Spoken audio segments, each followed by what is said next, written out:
Good morning guys! So this is our typical morning.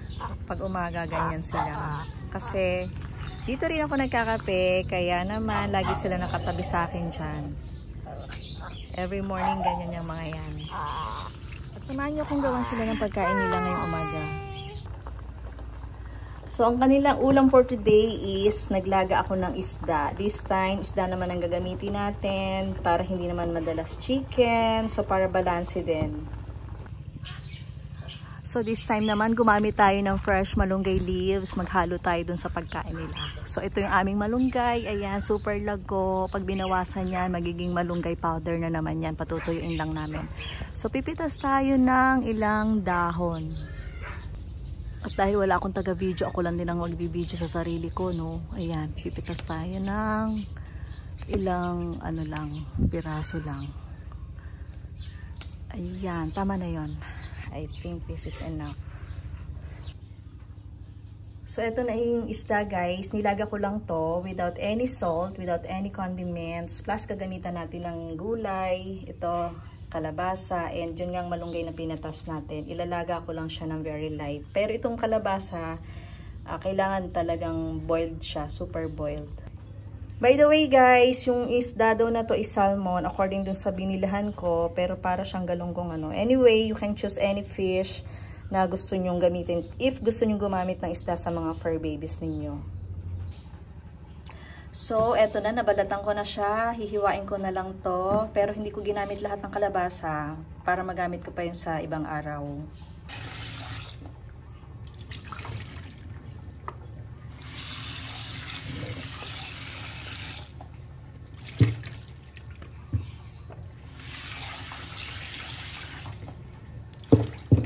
Ano pa yan? Hulog pa yung dalawa.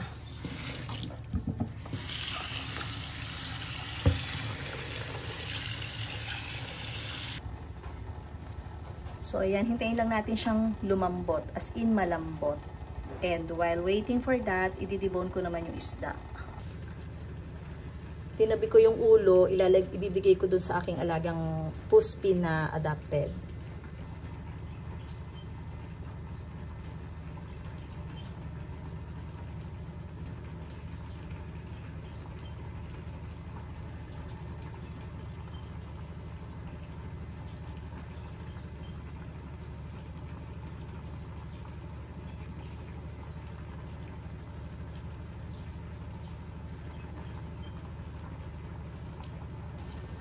So, ayan, nakadebone na. I make sure na talagang walang tinik na makakain ng aking mga alaga. Diyos ko, mahirap na matinik sila.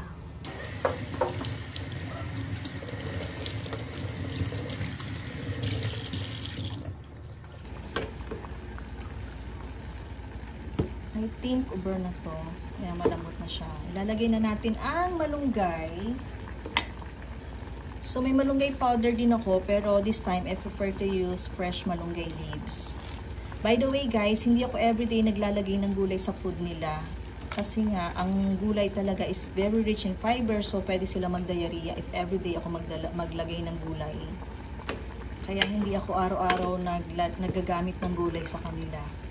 Kasi naglulusaw din yung poop nila, madalas.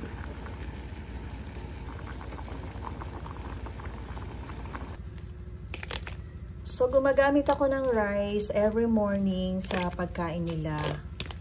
Because rice is life. No, hindi naman. Favorite lang talaga nila ang rice. Ayan. So, na-mash ko na siya. Did you know na ang kalabasa is very rich? Sa bagay, alam naman natin lahat na ang kalabasa is very rich in vitamin A. So as ganun din sa kanila. Talagang very healthy ang kalabasa sa ating mga alaga and even to us.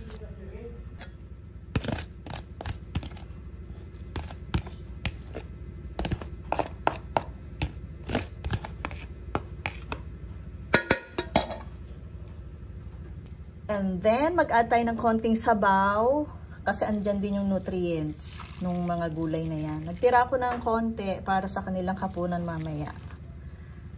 Okay na yun, enough na. Ayan, add na natin yung fish. So, napakatrabaho talaga na itong ginagawa na itong food preparation.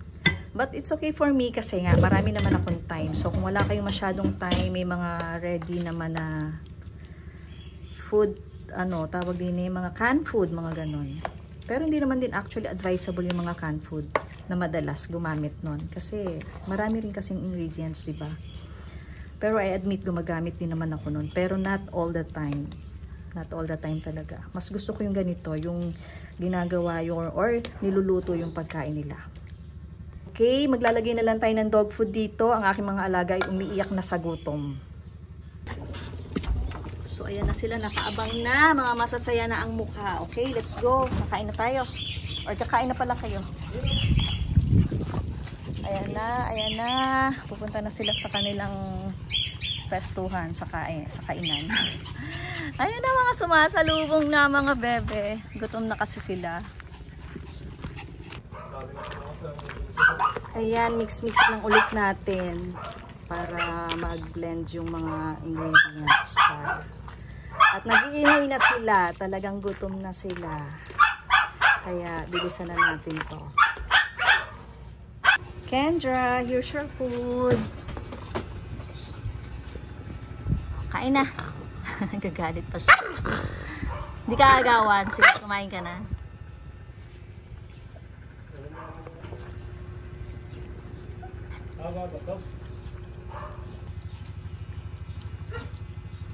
They love their food, right?